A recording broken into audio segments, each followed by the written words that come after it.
I heard my daughter-in-law tell the doctor to let nature finish her, and for a moment, I truly believed I had already died. But the monitor above my head was still beeping, stubborn and steady, as if refusing to let anyone decide for me. I lay there, unable to open my eyes fully, listening to voices that floated somewhere between the living and the fading, and all I could think was how strange it felt to still be here, when someone so close to me had already written me off. I had never imagined that the first person to sign my departure slip would be someone who married into the family, someone who barely knew the weight of my steps or the rhythm of my days. Yet there she was, speaking softly, firmly, as though she were granting mercy rather than betrayal. I felt the cold cuff tighten around my arm again, the machine hissing as it measured what little strength remained in me. The taste of metal lingered on my tongue, and every breath burned slightly on the way out. But it was the quiet, calculated tone in Emma's voice that cut deeper than any pain in my body. "If her heart stops," she said, "let it be." She wouldn't want interventions at her age. Strange, really, how confidently she spoke about my wishes. I had never once shared them with her. The doctor murmured something back, something about protocols, but he did not argue. They rarely argue with the ones who look healthy and speak clearly. I lay still, my body heavy as wet wool, but my mind sharp enough to understand. She wanted me to slip away. Quickly, quietly, without fuss. A practical solution to an inconvenient problem. For a moment I wondered if my son was with her, if he nodded in agreement somewhere out of sight. I couldn't hear him, only Emma. Always Emma, filling the air with that polished certainty of hers. She believed she was doing the right thing. That was the worst part. Malice is easier to fight, righteousness far harder. My vision was a narrow slit of light, a blurred ceiling, a drifting shadow. I tried to move a finger, but it twitched only slightly. Still, that was enough to remind me that I was not gone yet. The beeping agreed with me, steady and patient. I had always been patient too, perhaps too much for my own good. 72 years teaches you how to wait, for people to change, for wounds to heal, for someone to finally say the words you hoped they'd say. But in this narrow bed, with Emma's voice deciding my fate, something inside me shifted, quiet, but certain. I would not wait for them to choose whether I lived. A nurse came closer. I recognized her perfume before I saw her silhouette. She adjusted my blanket gently, almost apologetically, as if she'd heard what Emma said too. Her hands were warm. That warmth reached deeper than her touch. It reminded me I still belonged to this side of the world. When the curtain rustled again, Emma leaned over me.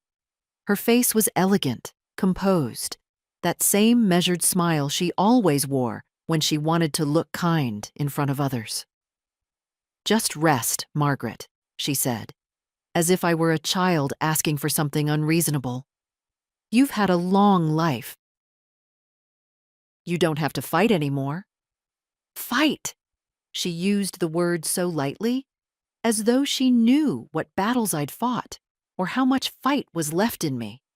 I wanted to tell her that I was not done, that my life was not a candle she could pinch out because it flickered. But the words sat in my throat like stones. She turned away, already finished with me. The doctor followed her out, their voices fading down the corridor. The monitor kept beeping in the quiet that settled afterward, slow and stubborn, not ready to yield. Neither was I. And as I lay there, gathering breath little by little, something in me steadied, a thought, a line I hadn't crossed in years. If they wanted nature to finish me, they would learn that nature is far more patient than they are. I was not going anywhere yet. When I finally managed to open my eyes fully, The room around me looked unfamiliar, though I had spent the whole night in it. Hospitals always had that way of erasing distinction, smoothing life into pale colors and soft beeping. Morning light seeped in through the blinds, warmer than I expected, and for a moment it felt almost kind. My body was still heavy, but the fog in my mind had thinned, and I could gather my thoughts one by one, like fallen pins from a sewing box. A nurse walked in, pushing a cart with quiet wheels. She was young, with tired eyes that still held some gentleness. "Good morning, Mrs. Holloway," she said, checking the monitor. Her voice didn't assume anything of me, not weakness, not confusion. That alone made her presence comforting. I wanted to ask how long I'd been sleeping, but my throat felt scraped, reluctant to shape words. She noticed, handed me a small cup of water. "Slowly," she murmured. I sipped, and the water tasted like life returning. It was strange. Lying here so still when inside, I carried a storm no one else could hear. They all thought I was fragile enough to break under the weight of a breeze. Maybe that's why Emma spoke so openly beside me last night. Maybe that's why she believed my silence meant agreement. But silence can hide more than weakness. It can hide growing clarity. The nurse adjusted my pillows. "Your vitals are improving," she said. "You gave us quite a scare." Her eyes stayed on my face a moment longer, searching. I wondered if she'd been the one who heard Emma's request. Some people pretend not to hear cruelty. Others tuck it away in the corners of their eyebrows where their sympathy shows. When she left, the room returned to its steady quiet. I could hear someone coughing in the hallway, the hum of a rolling bed, distant footsteps of a doctor making rounds. All these small sounds made me feel strangely grounded. I had not disappeared. My existence registered here, on machines, in charts, in the eyes of strangers who'd never claimed to love me. I turned my head slowly toward the small table where someone had placed a plastic pitcher of water and a tissue box. No flowers, no cards. Not that I expected any. My son rarely thought of such things, not out of cruelty, but out of habit. A habit of assuming I would always be there, quietly, reliably, uncomplaining. A background figure in his busy life. Emma, on the other hand, I had no illusions. Her frostiness had begun long before this hospital stay. It started with small comments, always phrased politely enough to pass as concern. "Maybe it's time you considered a smaller place, Margaret. You shouldn't strain yourself with bills. It's not safe for you to live alone." Each sentence carried an invisible suitcase of intentions. I had pretended not to see it. Pretending is a skill you acquire with age, though it costs more than honesty. A soft knock interrupted my thoughts. A different nurse entered, older, brisk, but not unkind. She checked my chart, took my temperature, then looked at me thoughtfully. "Your daughter-in-law was here last night," she said, very anxious. The choice of words made me smile inside. Anxiety can wear many masks: concern, irritation, impatience. I managed to whisper, "My son?" She hesitated just slightly. "He hasn't been in yet this morning, but he's on the list of primary contacts. I'm sure he'll stop by later." Later. Such an elastic word.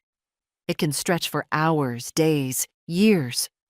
When she left, I watched the strip of light on the wall move slowly as the sun shifted outside. My body ached, but not unbearably. Pain was familiar. Betrayal still had edges too sharp to hold. Yet beneath the hurt was something steadier, something forming with deliberate calm.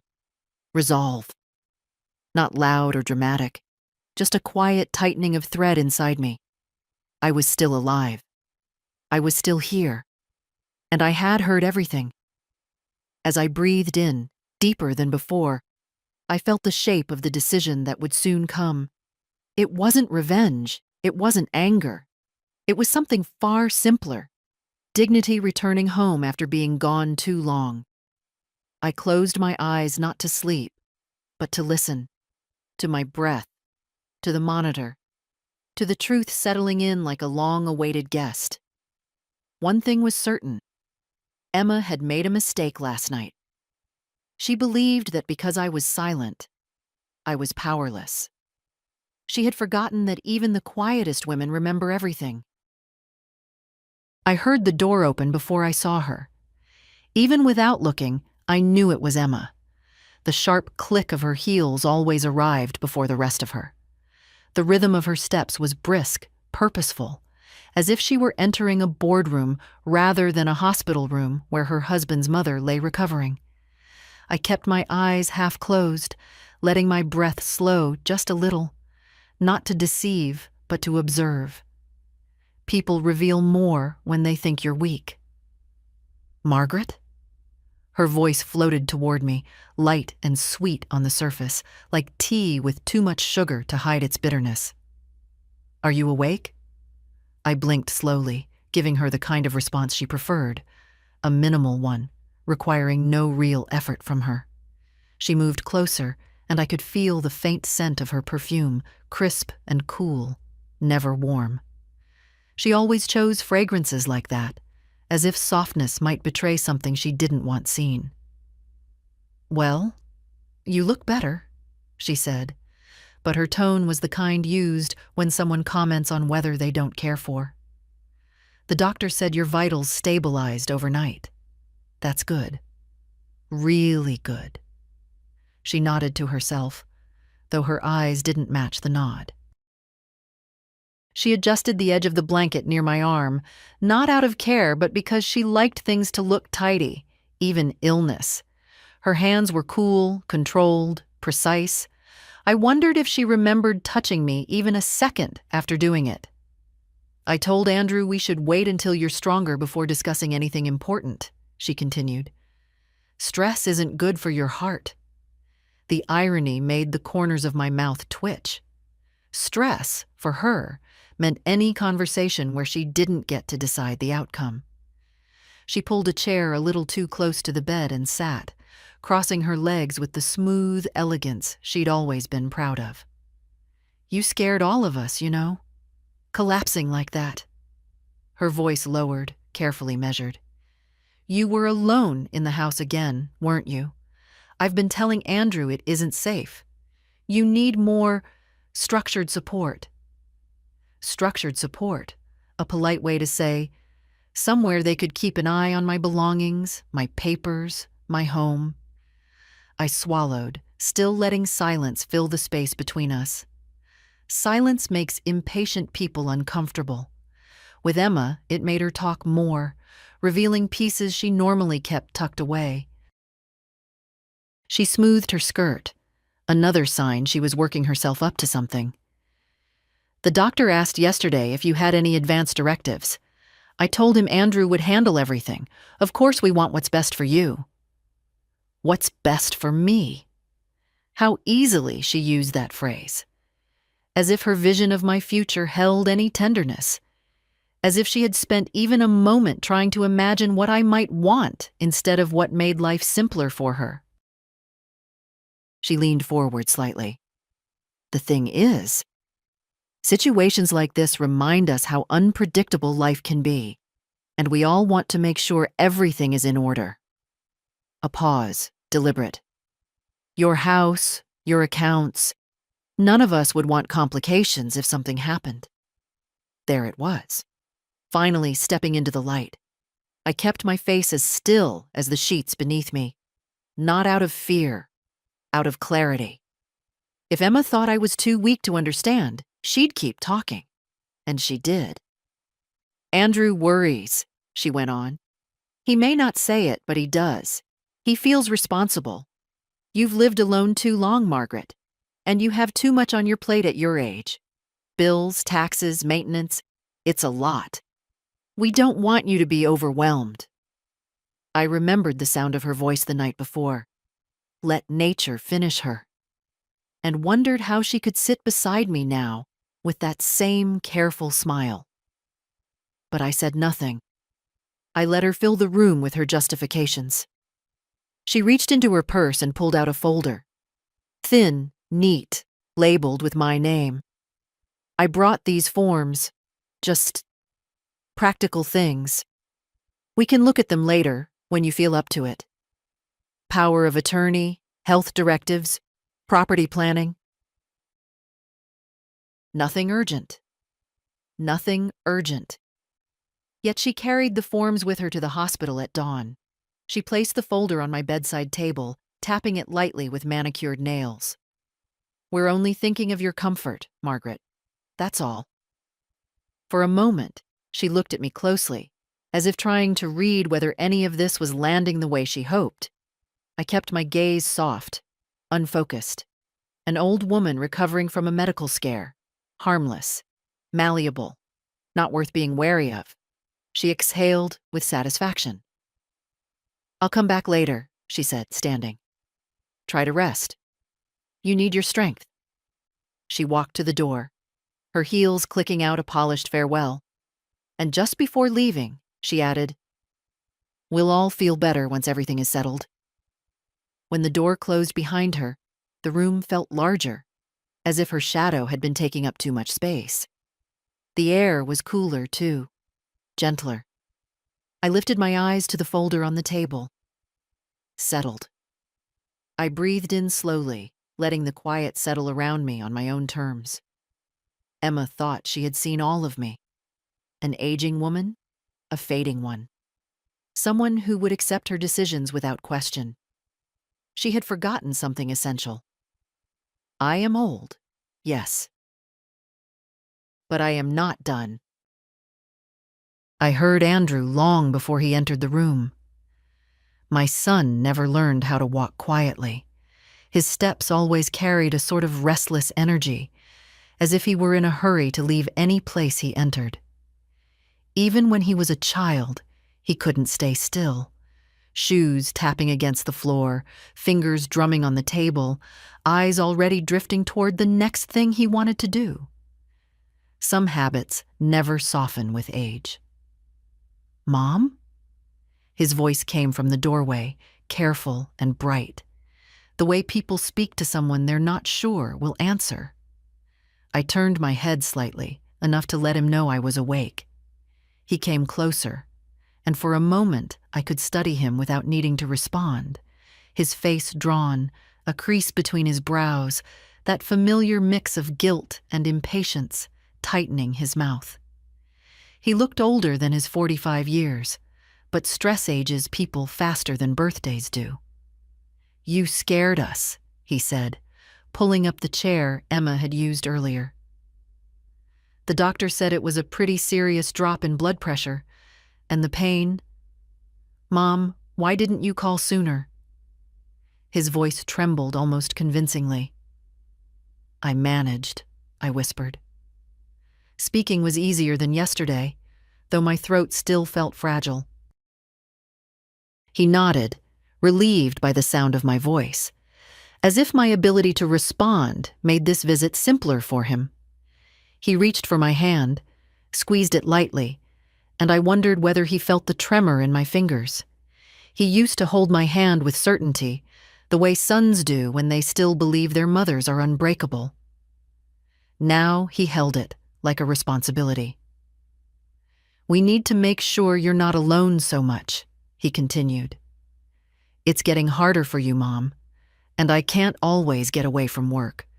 Emma is juggling everything too. We just want you safe. His words fell into the room gently, but the edges were sharp. I blinked slowly. You're both busy, I murmured. He leaned back, rubbing the back of his neck the way he did when conversations drifted toward things he preferred to avoid. Busy, yes, but also realistic. The house is too much for you. The bills, the repairs. He glanced at the folder Emma had left on the table. He tried to hide the glance, but I noticed. We've been thinking, maybe it's time to simplify things. For everyone. Simplify. Another polished word. People like Emma loved hiding decisions inside delicate phrases. Andrew, though, his tone was less practiced.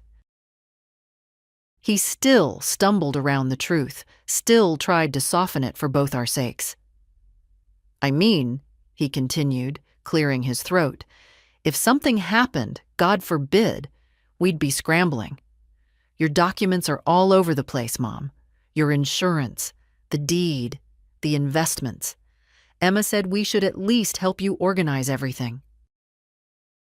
The way he said Emma, leaning on her judgment, not his own, told me more than he intended. He glanced again at the folder, his knee bouncing with that nervous rhythm he'd never outgrown. He hesitated, then added, "We just don't want complications later." Later. The same later the nurse had used. The same later Emma wrapped around every sentence like a lace ribbon hiding the rope beneath. He talked for a while, about logistics, safety, responsibility. Words that sounded like care if you didn't listen too closely. But I was listening closely. Closer than he realized. He never once mentioned what I wanted. Only what would ease the burden on him and the woman who hoped nature would finish me. At last he sighed, as if he'd been carrying something heavy and had finally set it down. "Mom, I need to ask." He paused, then spoke with that earnestness he used whenever he wanted something. "Do you have a will? Something formal? We've never discussed it." A soft ache spread through my chest, not from illness, but from the memory of a lifetime in which he had never asked what I needed, yet always found a way to ask what he needed from me. I did not flinch. I did not show anger. Anger wastes too much precious oxygen. Instead, I let my voice come out as a whisper. "Why now?" He blinked quickly, startled by the question. "Because of what happened," he said. "Because this episode made us realize how fragile things are. We just want to prepare. That's all." The beeping of the monitor filled the silence that fell between us. I watched him fidget, adjusting his cuffs, avoiding my eyes. Guilt flickered across his face, faint but present, like a lamp left on in an empty room. I thought of Emma's words from last night. Let nature finish her. And now here was my son, talking about wills and documents before I could even sit up properly.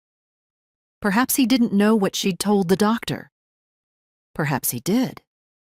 Either way, they were aligned in their plans, if not in their methods. When Andrew finally stood to leave, he squeezed my shoulder gently. "We'll handle everything, Mom. You just focus on getting better." He meant it as comfort, but all I felt was the shape of a truth I had tried to ignore for too long. They wanted control over my future, and they assumed I had none. As the door closed behind him, I let my eyes drift to the folder again. Smooth, thin, insistent. Everything, it seemed, was beginning to come into focus. The morning air in the room felt cooler, almost sharp, as if reminding me I was still alive enough to feel discomfort. A tray with untouched breakfast sat near my bed, oatmeal turning stiff, tea losing its warmth. I stared at it without hunger. Instead, my eyes drifted to the few belongings the nurses had placed on the narrow shelf beside me. Small things, but each one carried a weight heavier than its size. My glasses lay crookedly on top of my handbag, the left arm slightly bent. I remembered bending them myself last week while tightening a screw in the kitchen cabinet. I had told no one. Not because there was no one to tell, but because I'd grown used to solving my own small battles quietly. The bent glasses now looked like a tiny record of that solitude, one no doctor needed to diagnose. Next to them lay my watch. The strap was worn, thinning where the clasp always pressed against my wrist. The watch still worked, ticking faithfully even as my heartbeat had faltered. I lifted it slowly, feeling the faint vibration of its tiny engine. I used to check it constantly, timing my day around chores, meals, small errands. Lately, time had felt like something slipping away unnoticed, thinning like the strap itself. On the shelf was also a folded cardigan the nurse had found in the ambulance. Soft wool, pale gray. I'd knitted it the winter after my husband died. The year's silence began to live in my house like an uninvited tenant. I had worn it nearly every day for comfort. Funny how you don't realize a thing has become part of you until you see it removed, folded neatly, waiting for your return. The curtain moved slightly from the draft. Outside the window, clouds thickened over the parking lot. Cars came and went. People lived their lives, rushed to appointments, argued, laughed. I felt somehow outside of that world, suspended between what was and what might be. I looked at my hands resting on the blanket. The skin had thinned over the years, showing the pale blue of veins beneath. They were still strong enough, though. Strong enough to lift, to hold, to choose. For so long, I had used these hands for other people. Meals cooked, bills paid, favors done, small acts of care unnoticed or forgotten. I had never resented it. Love doesn't feel like sacrifice until the balance breaks. On the bedside table, half tucked beneath a hospital brochure, lay the papers Emma had brought. I didn't touch them. The edges peeking out were enough to read the words printed in bold: authorization, transfer, durable power of attorney. They sat there like vultures, waiting for the right moment to descend. The quiet in the room deepened, not empty, but full of realizations that had been circling unspoken for years. I had allowed too much. I had forgiven too easily. I had believed that love, even when poorly expressed, still bore good intentions. But last night's words had shattered that comforting illusion. Let nature finish her. As if I were a project abandoned halfway. As if my life were a loose thread worth snipping. The beeping monitor pulled my attention back to the present, its steady rhythm a gentle defiance.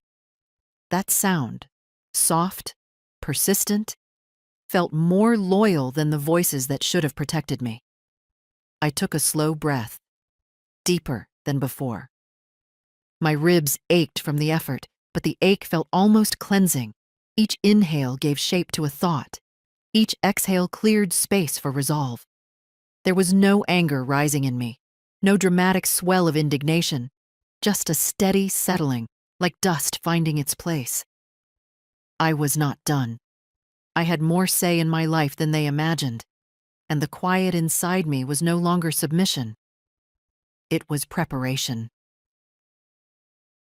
By late afternoon, the light in the room had shifted to a pale gold, as if the sun were trying to slip in quietly, not wanting to disturb anyone's suffering. I lay propped slightly higher than before, the pillows arranged by a nurse who seemed to understand comfort better than most people in my own family. My body still felt fragile, but my mind had sharpened into something clear, almost cold. Clarity is strange at this age. It comes not with fire, but with a steady, deliberate calm.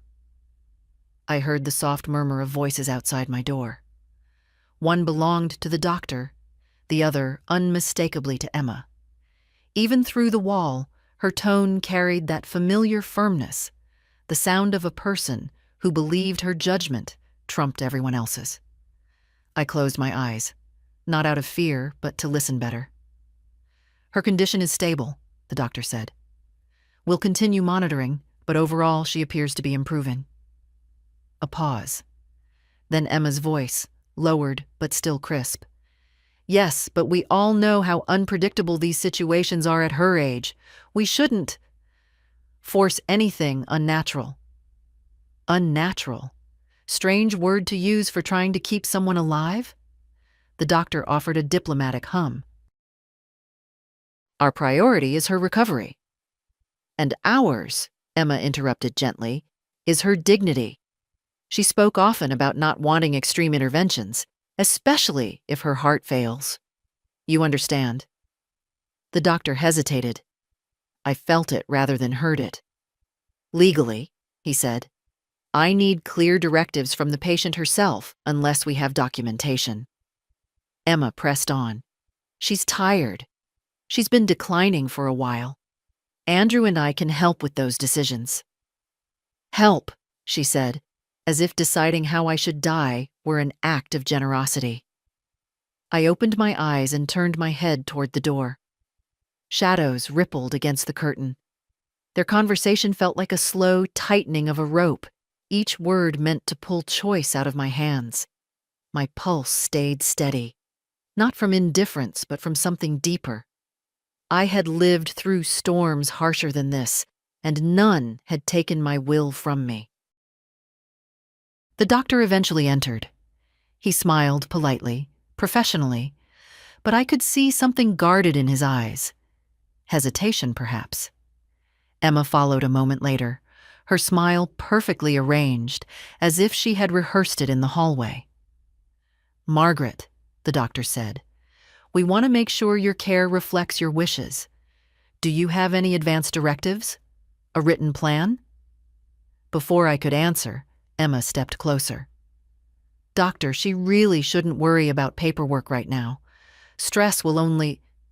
I lifted my hand, slowly but deliberately. The small motion was enough to stop both of them. I can speak for myself, I said, my voice thin but steady.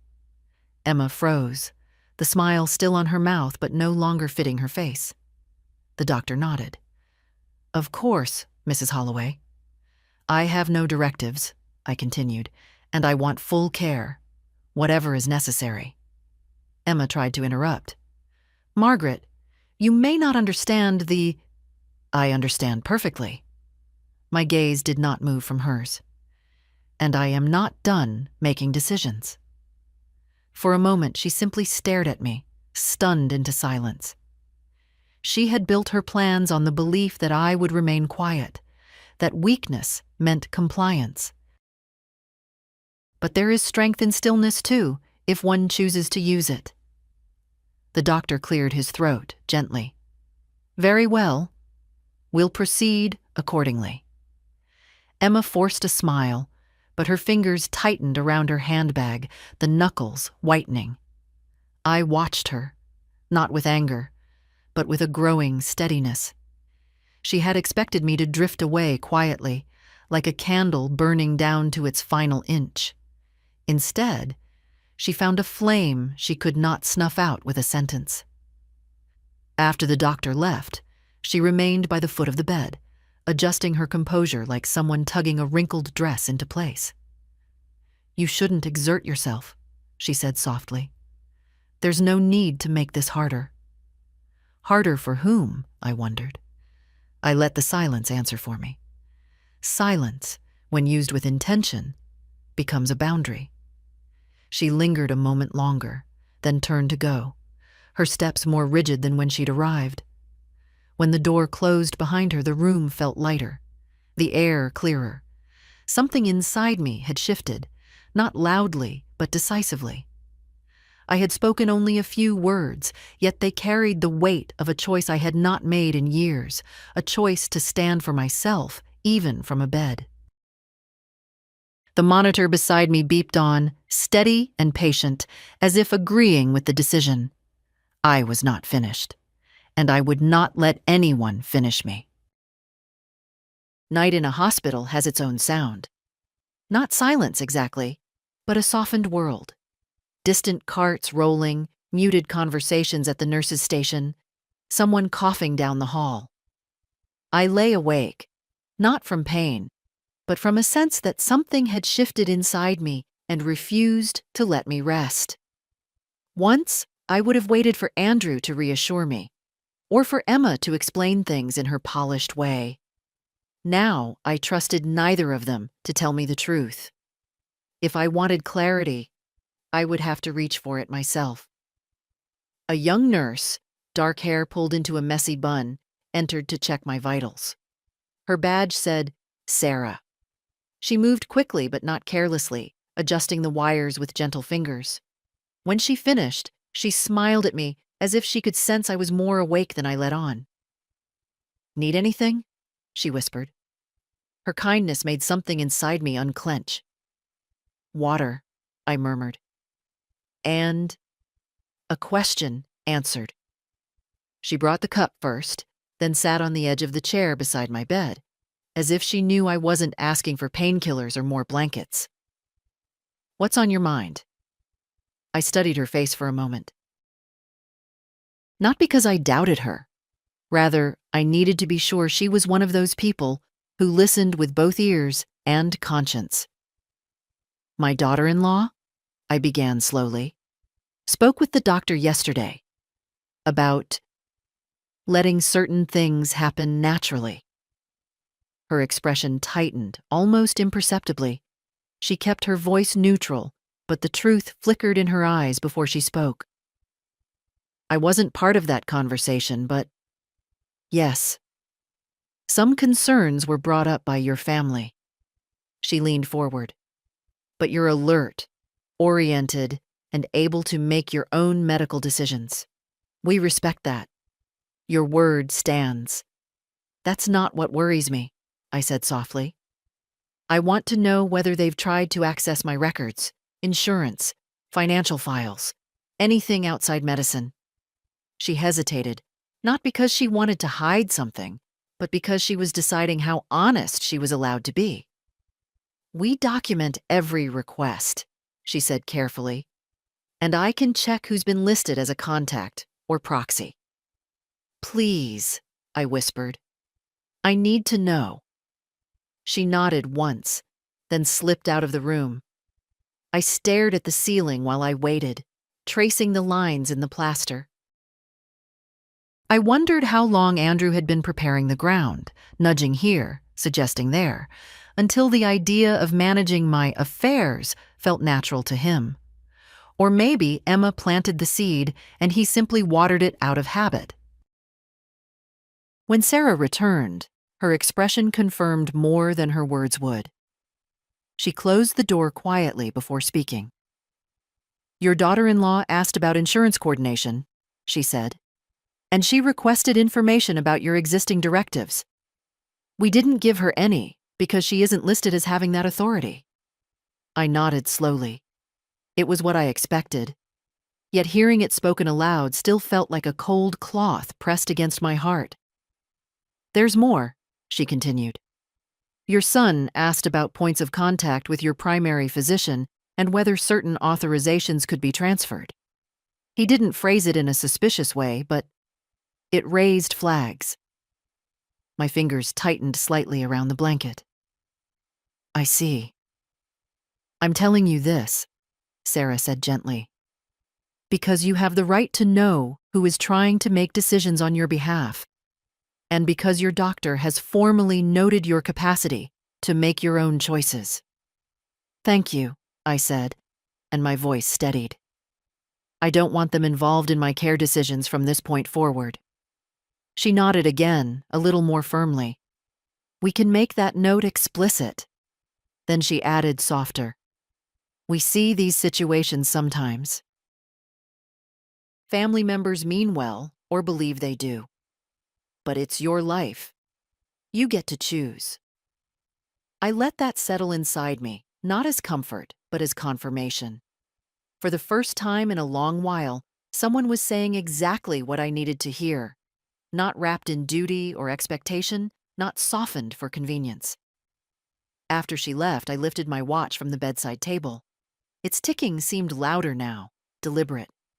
Every second it measured was mine, not Andrew's, not Emma's. Mine.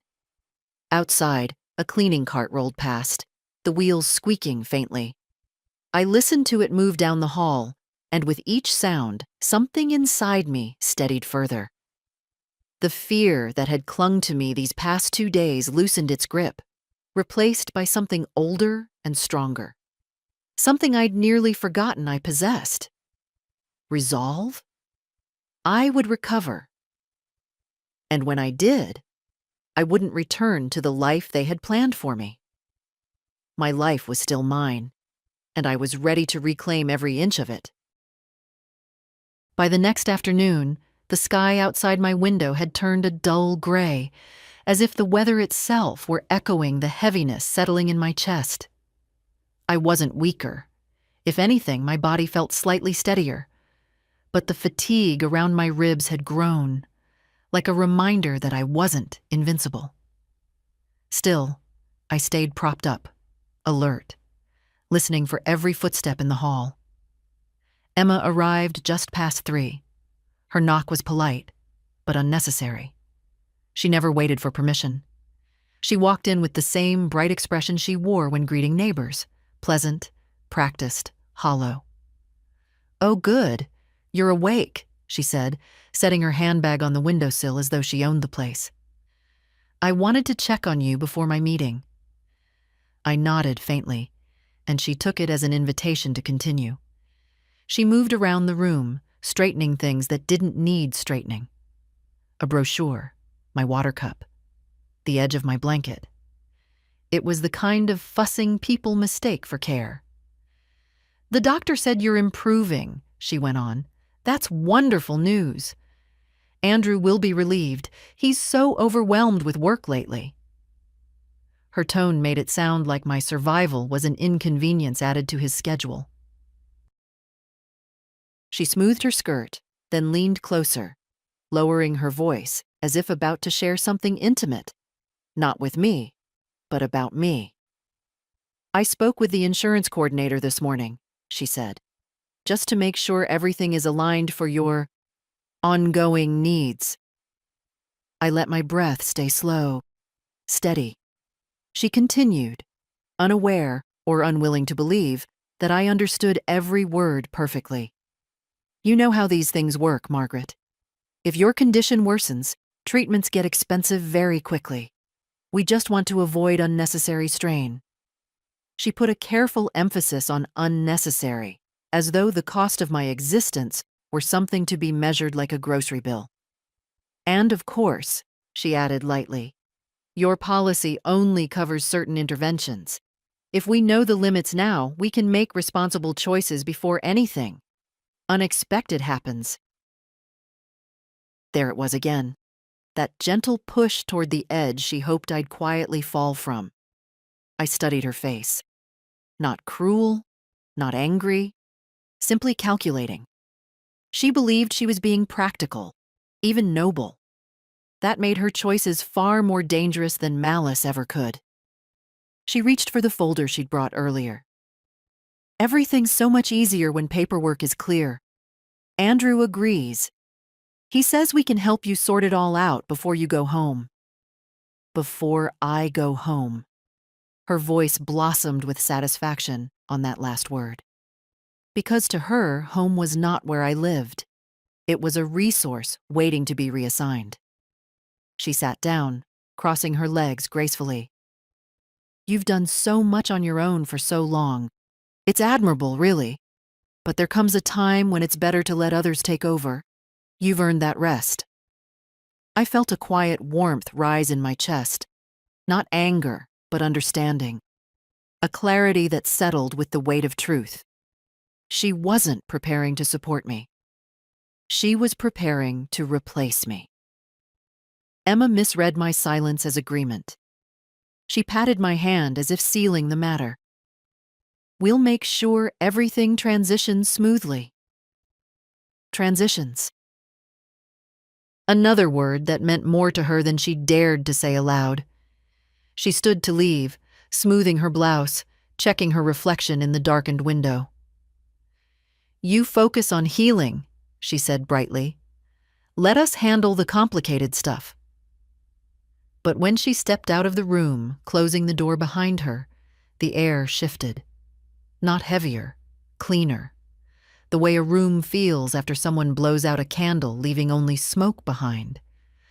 I stared at the folder she expected me to sign, and for the first time, I felt something sharper than resolve, steadier than fear. Awareness. They weren't planning for my recovery. They were preparing for my absence. And that meant I had no time left to remain quiet. The next morning, I woke earlier than usual, long before the hallway lights brightened and the nurses began their rounds. My body still felt fragile, but it no longer frightened me. Weakness was familiar. Dependence was not.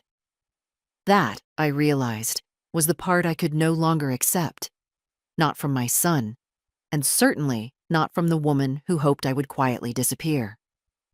I sat slightly higher in the bed, working slowly against the stiffness in my ribs. A small act, but one that made the room feel different. Mine, in a way it hadn't since the ambulance first brought me here. When Sarah, the night nurse, came for her final check before shift change, I caught her attention with a quiet, "Would you help me with something?" She looked at me with curiosity rather than surprise. Perhaps she had already sensed that the silence around me was shifting. "I'd like to speak with a social worker," I said. "Privately."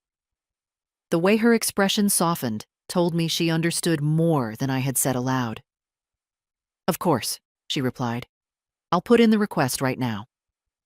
She left and I waited, listening to the gradual awakening of the ward. Carts moved, voices stirred. Someone down the hall groaned in pain. All of it reminded me that life, messy, persistent, was still happening around me. I was part of it, not an afterthought in someone else's plan. By mid-morning, a soft knock sounded, and a woman stepped inside, holding a slim tablet and a kind, professional smile. Her badge read, "Maria, Clinical Social Services." "Mrs. Holloway, I hear you wanted to talk." Her voice held no assumptions, no rush. It was the first conversation in days where I didn't feel managed. "Yes," I said. "Please sit." She pulled up the chair Emma had used, but unlike Emma, she didn't place herself too close. She gave me space, as if waiting for me to decide how much of it I needed. "How can I help you?" she asked. I took a breath, steady as I could. "I want to understand my rights. Medical, legal. Who can access what? Who cannot?" Her eyebrows lifted slightly, not from shock, but recognition. She had heard versions of this question many times before. "Has someone been trying to make decisions for you without your consent?" "Not directly," I said. "But indirectly?" "Yes. And I want to be prepared." Maria nodded with a slow seriousness that made me trust her instantly. She opened her tablet. "You're mentally competent. Your chart notes confirm that. You have full authority over your care. No one, family or otherwise, can override your choices unless you've signed documents giving them that power. And if someone asks for that power, then it's up to you," she said. "But nothing is transferred without your signature, and you can revoke permissions at any time." The relief I felt was not warmth, it was sturdiness, like the ground settling under my feet after shifting too long. "I'd like to review my emergency contacts," I said, "and update permissions." "Of course." She turned the screen toward me. "Right now, your son is listed as primary. Your daughter-in-law has no direct privileges, but she's noted as family support." Family support. The phrase tasted bitter. "I want to remove her from the list entirely." Maria nodded without hesitation. "Done. And your son?" I paused. My heart didn't ache the way I expected. It felt quiet, resigned. "He may remain," I said slowly, "but with limited access. Updates only. No decision-making authority." "Understood." As she typed, I watched the lines of text change. Small adjustments to a digital file, yet monumental shifts in my life. No arguments, no guilt, no manipulation. Just my choices, finally given space to breathe. When she finished, she looked up. Is there anything else you'd like? Yes. I felt my voice deepen with resolve. I need information on legal support, estate planning, protection of assets. The words felt strange on my tongue, strong, deliberate, but not out of place. Maria's smile warmed. I can put you in touch with our legal liaison. Many patients need guidance when families overstep. Overstep. A gentle word for something far more damaging. She stood, but before leaving, she added softly, You're doing the right thing, Mrs. Holloway. When the door closed behind her, I let myself inhale slowly. Not triumph, just clarity settling deeper. For the first time in a long while, I wasn't letting others arrange my life like furniture in a room they didn't live in. I was beginning to rearrange it myself. And this was only the start. They arrived together, just as I suspected they would. Andrew with his hurried steps and furrowed brow. Emma with her polished calm that never quite masked the impatience beneath it. I heard them before they entered, their conversation low but urgent, like people preparing for an uncomfortable task they believed was necessary. When the door swung open, Emma carried that impeccable smile she used on strangers she meant to impress. Andrew looked tired, but not in the way illness makes a son tired. Rather in the way an overworked man grows weary when life demands more attention than he wants to give. Mom, he said softly, how are you feeling? Better, I answered, my voice steady. Much better. Emma stepped closer. We're glad to hear that. Really. Her tone suggested relief mixed with something else, something strained. We thought this would be a good moment to talk through a few things. Practical things. There was that word again, practical, a word that had become their shield. I watched them settle themselves, Andrew dragging the chair near my bed, Emma standing beside him like a shadow. She placed the folder, the same one she'd brought before, on the tray table between us, as if presenting evidence. Mom, Andrew began, we're worried about you living alone, especially after this episode. It's time to make plans, and make them together. Emma nodded encouragingly, though her eyes stayed focused on the folder. We've looked into some wonderful assisted living options, safe, structured places. You'd have people around you all the time, activities, meals prepared, no stress. I felt a faint warmth rise in my chest, not anger, simply a quiet recognition of the truth behind their words. They weren't suggesting company, they were suggesting containment. Andrew reached for my hand, his palm warm and trembling slightly. It's not that we don't want you at home. It's just, the house is big, hard to maintain, and the bills, there's no need to continue, I said softly but firmly. His mouth closed. Emma straightened. I looked at both of them, taking my time. You're speaking as though decisions have already been made, as though I've handed that responsibility to you. Mom, Andrew sighed, we're trying to help. I know what help looks like, I said. And what control looks like? Emma's face tightened just enough to reveal a fracture in her composure. We're thinking of your safety. And I'm thinking of my dignity. There was a pause. Not long, but deep. They exchanged a quick glance. One of those silent marital conversations that lasts a second, but says everything. I continued. I've spoken with the hospital social worker. I've updated my permissions. From now on, all decisions regarding my care come directly from me. Emma's lips parted slightly. But Margaret, no, I said gently. No more paperwork from you, no more forms, no more plans made behind my back or beside my bed. Andrew leaned forward, his voice tight. You're misunderstanding. We're trying to make things easier. For whom? I asked. He didn't answer.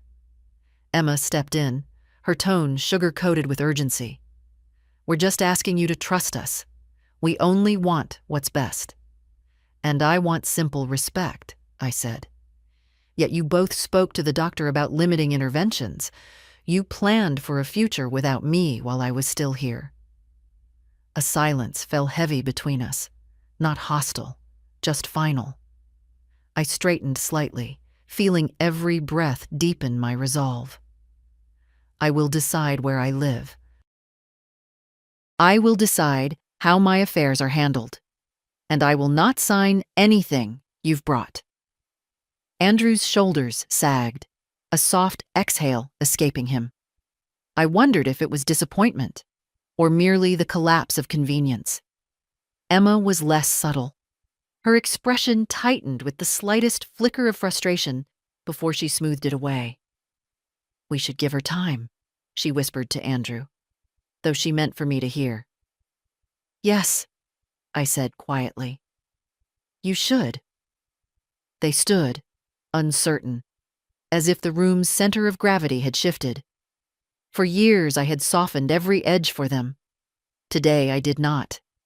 They left with carefully measured politeness, but when the door closed behind them, the air felt clearer, as though I had finally opened a window that had been stuck shut for years. I rested my hands on the blanket, letting the quiet return. Not emptiness. Freedom. The legal liaison arrived just after noon, announced by a soft knock and a brief introduction from a nurse. He was a man in his 60s with kind eyes and a briefcase that looked older than both of us combined. His badge read, "Attorney Consultant, J. Klein." He walked in with the calm presence of someone who had seen far too many families unravel inside hospital rooms and learned to speak gently while helping people gather the pieces. "Mrs. Holloway," he said, approaching my bed, "I understand you wanted information about protecting your personal and financial boundaries." I appreciated that he didn't use words like estate or planning or end of life. People like Emma loved those phrases. This man did not. "Yes," I replied. "Please sit." He placed his briefcase on the chair beside him, opened it with deliberate care, and pulled out a folder, not thick, but substantial. Papers that held weight not because of their size, but because of their purpose. "Before we discuss documents," he began, "I want to hear from you directly. What concerns brought you to request this meeting?" I looked at my hands for a moment, tracing the fine blue lines beneath the skin, searching for the right words. "My family," I said softly, "has begun speaking about my affairs as though I am already gone. They mean to take control of decisions that should still be mine." He nodded slowly, not surprised. "Unfortunately, that is common, and the law is very clear. You remain in full authority unless you assign that authority to someone else. Have you signed anything in recent years that would give your son or daughter-in-law power of attorney?" "No. Nothing." "Good." He leaned slightly closer. "Then you still hold complete control. And if you want to formalize boundaries, we can do that." "What kind of boundaries?" I asked. He pulled several papers forward, laying them in a neat row on his lap. "A revocation of informal decision-making privileges, a declaration of independent medical authority, and if you wish, the beginnings of a trust, something that protects your home and assets from being redirected without your explicit instruction." The word trust seemed almost foreign in the air of this small room, solid, structured, the opposite of the shifting ground I'd been standing on for days. "And this would prevent them from accessing anything without my permission?" I asked. "It would prevent anyone from doing so," he said quietly. "Your estate would be safeguarded. Your decisions would stand. And if you choose, you can appoint an independent trustee, someone outside your family circle." I let the thought sit with me. My house, my accounts, my future. no longer potential leverage in someone else's plans. I want that, I said. All of it. He didn't react with surprise. Just a gentle nod, as if he had expected the moment when resolve would overtake hesitation.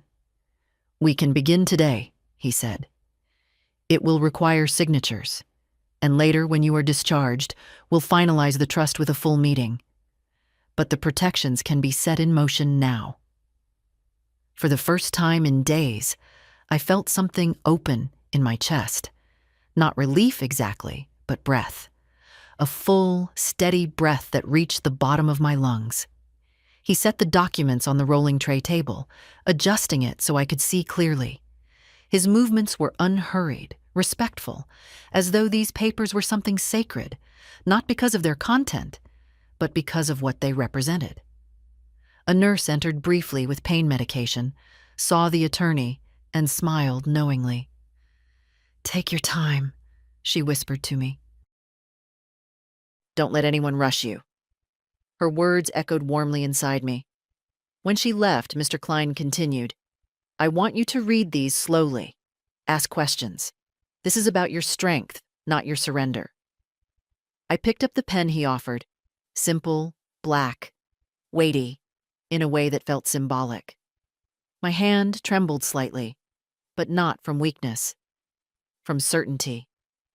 For years I had built my life around helping others, supporting, smoothing, giving. It had never occurred to me that the quietest fight I'd ever face would happen in a hospital bed. But here I was, and I was choosing my future myself.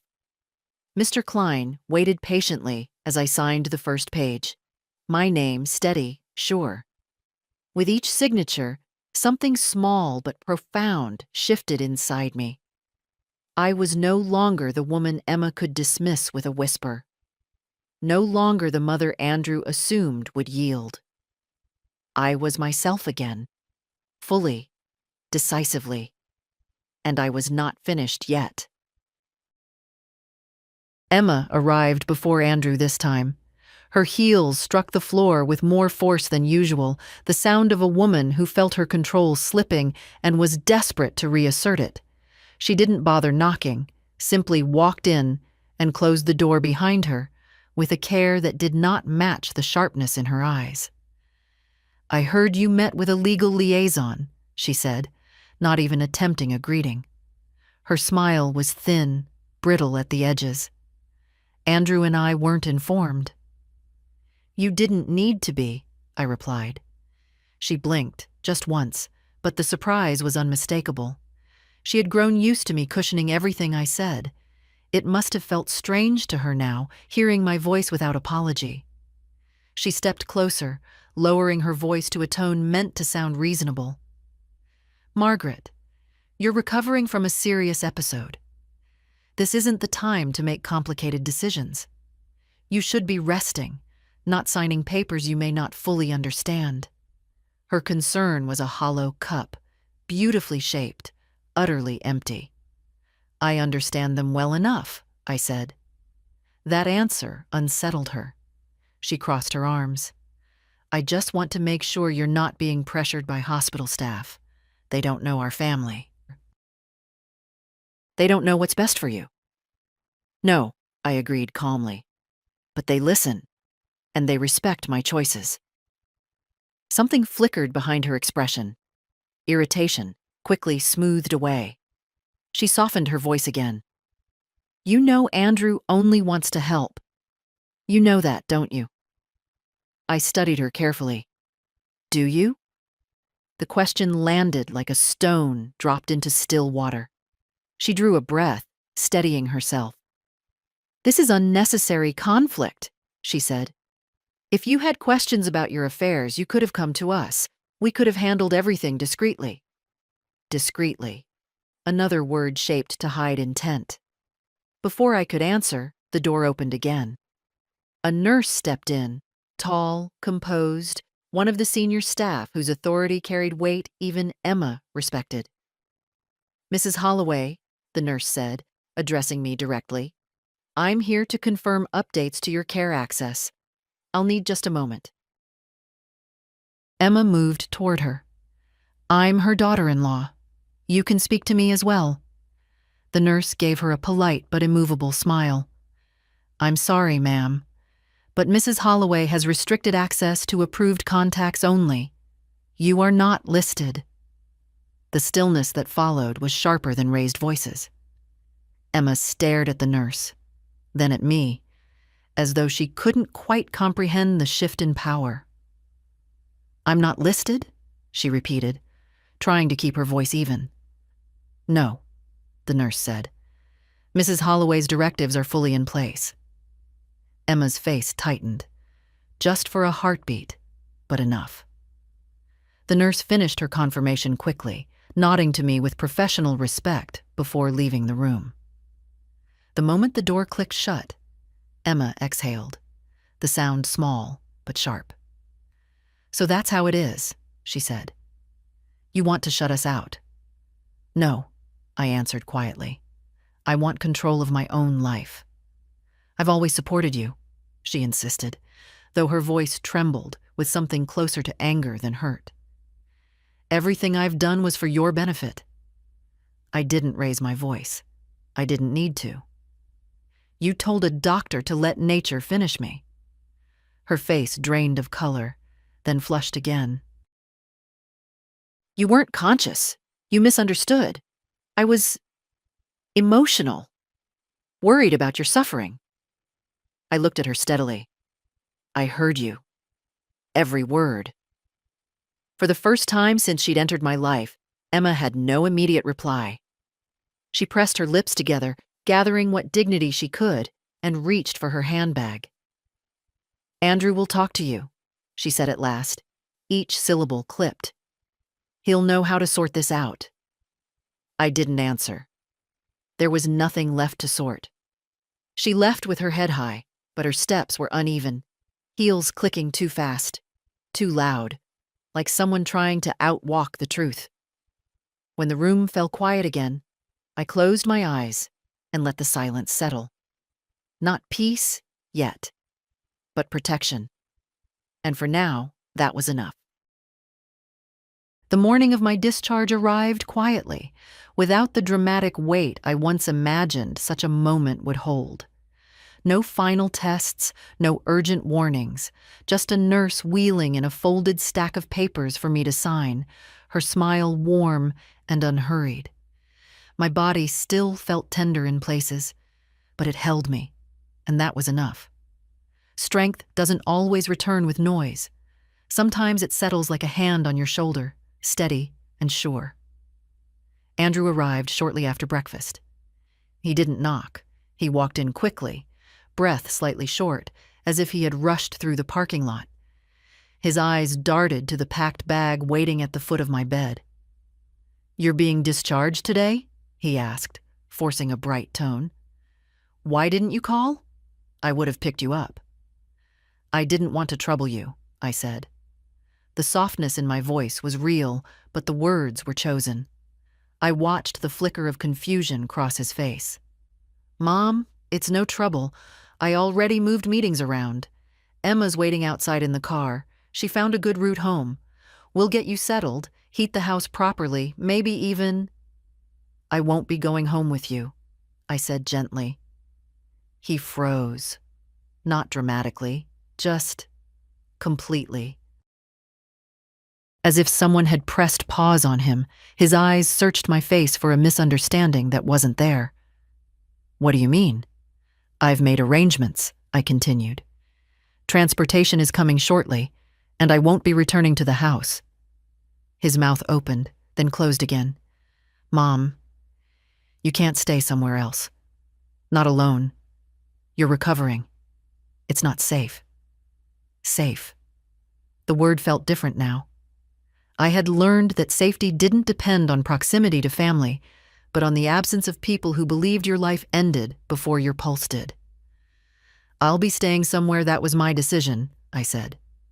"Not yours. Not Emma's." He took a step toward me, his voice cracking. "Is this because of the forms? The conversations at the hospital?" "Emma didn't mean—" "She meant exactly what she said," I interrupted softly. And so did you, Andrew, when you spoke of my home as if it were already yours to arrange." He swallowed hard, looking away for a breath before trying again. "I was worried. We both were. Concern can be genuine, I thought. But desire for control often wears its clothing. Worry doesn't excuse taking choices away," I said, "or planning a future without someone who is still here." He sat heavily in the chair near the bed, running a hand through his hair, the way he did as a boy when he felt caught in something larger than he knew how to handle. "Mom, I don't understand why you're doing all this." "Because I heard you," I said simply. "I heard Emma. I saw the way decisions were being shaped around me, not with me." He closed his eyes. A quiet exhale left him, not quite guilt, not quite grief, something in between. Before he could gather another sentence, a knock interrupted us. A hospital aide stood at the door. "Mrs. Holloway, your transportation has arrived." Andrew turned toward the aide, stunned. "She didn't arrange anything with us," he said, as if that alone could halt the moment. "Arrangements were made directly with our office," the aide replied politely.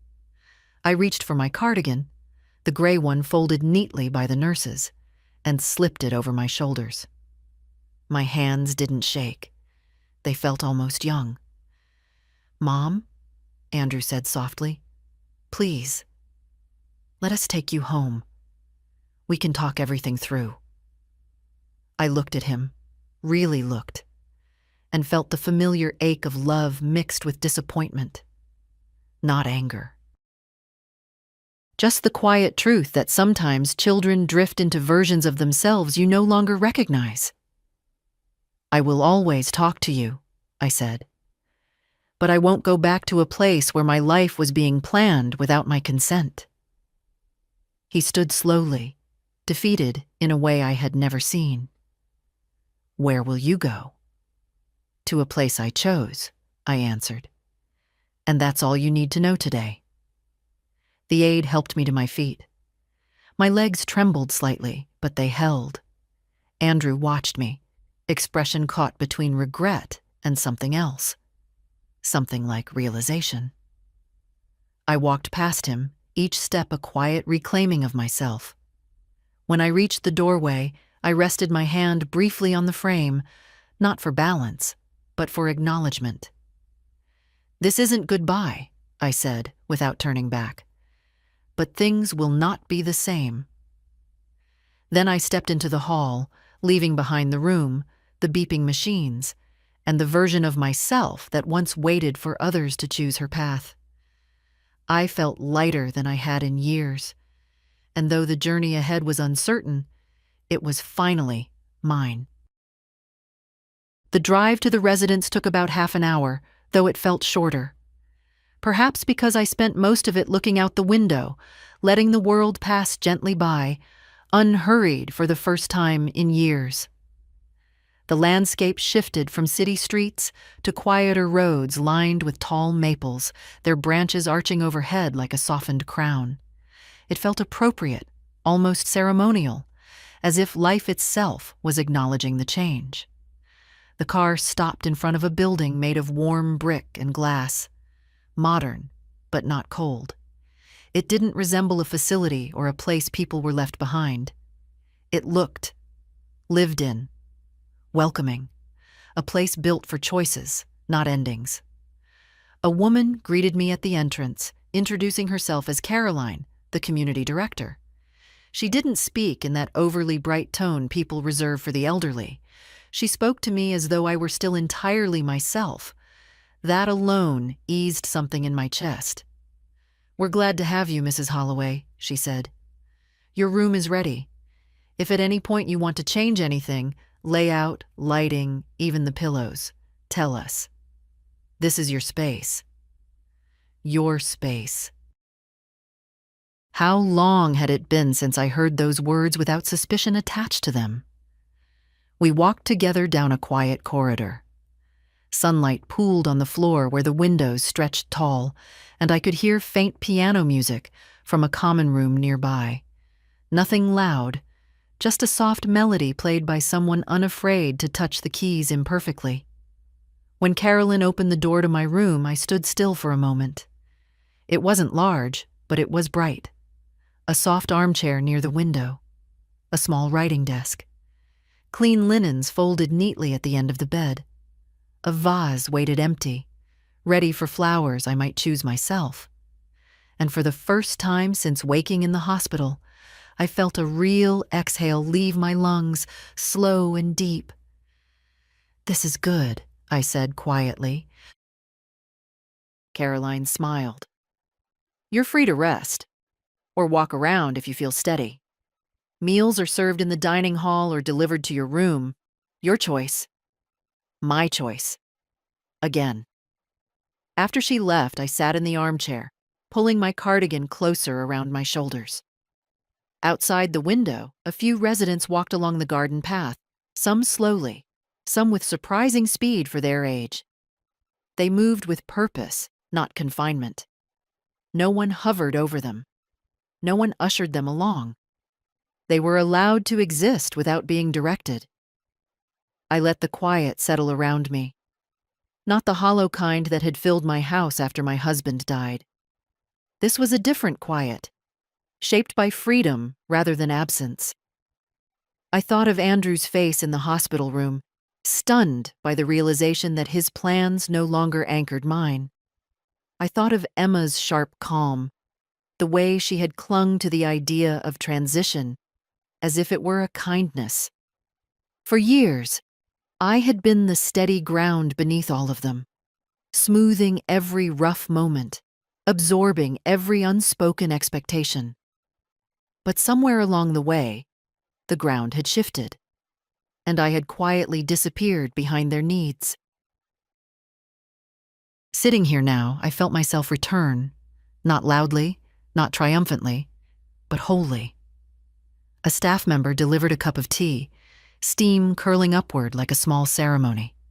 Chamomile, warm and fragrant.